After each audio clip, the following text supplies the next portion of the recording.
Selamat pagi, salam sejahtera bagi kita semua. Perkenalkan, nama saya Yohana Carolina S. Kapner dari Angkatan ke-27, Kelompok 2, peserta Latsar CPNS Pemerintah Kota Banjarbaru, Provinsi Kalimantan Selatan, dengan tutor agenda 1 yaitu Dr. Andes Saifur Rahman MPD, dengan tugas analisa isu kontemporer di rumah sakit.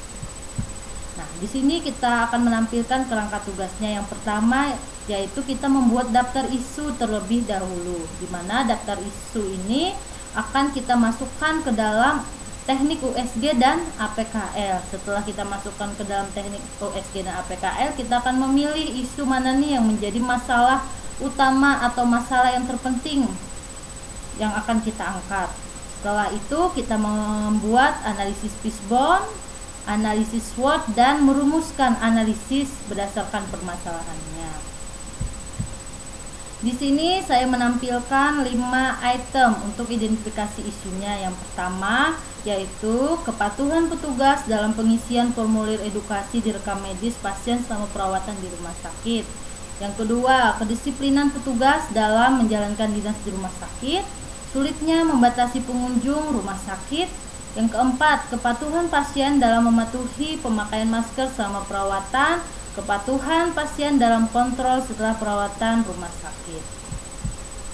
Berdasarkan 5 identifikasi isu yang kita angkat, kita masukkan ke dalam teknik USG yaitu urgensi, seriousness, dan ground, di mana untuk item pertama, kepatuhan petugas dalam pengisian formulir edukasi memperoleh nilai tertinggi.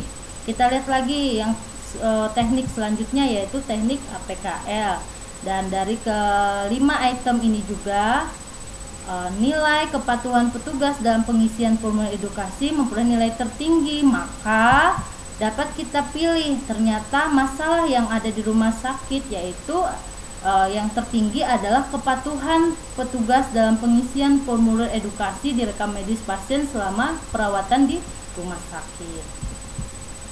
Kita lihat berdasarkan analisa fishbone-nya, ada 4 item yang berpengaruh kepada kepatuhan petugas dalam pengisian formulirnya. Salah satunya adalah individu.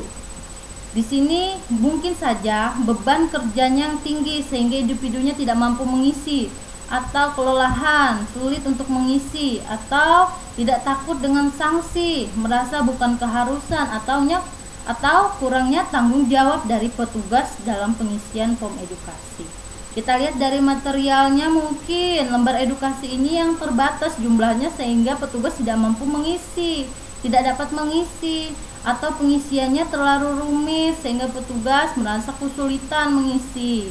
Berdasarkan aturannya bisa kita lihat kurangnya pengawasan atau aturan yang kurang ketat sehingga petugasnya merasa bukan sebuah tanggung jawab dia untuk mengisi form edukasi. Kita lihat dari lingkungannya juga, di mana mungkin dari lingkungannya teman-teman sejawatnya atau tenaga kesehatan yang lain juga tidak mengisi, jadi berpengaruh kepada yang lain juga tidak mengisi atau kurang kesadaran akan lingkungan sekitar.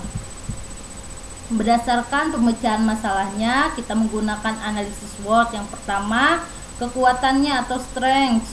Yang pertama, petugas rumah sakit sudah memenuhi standar kualifikasi pendidikan. Yang kedua, dalam kontrak kerja semua petugas harus mematuhi semua aturan yang ada di rumah sakit.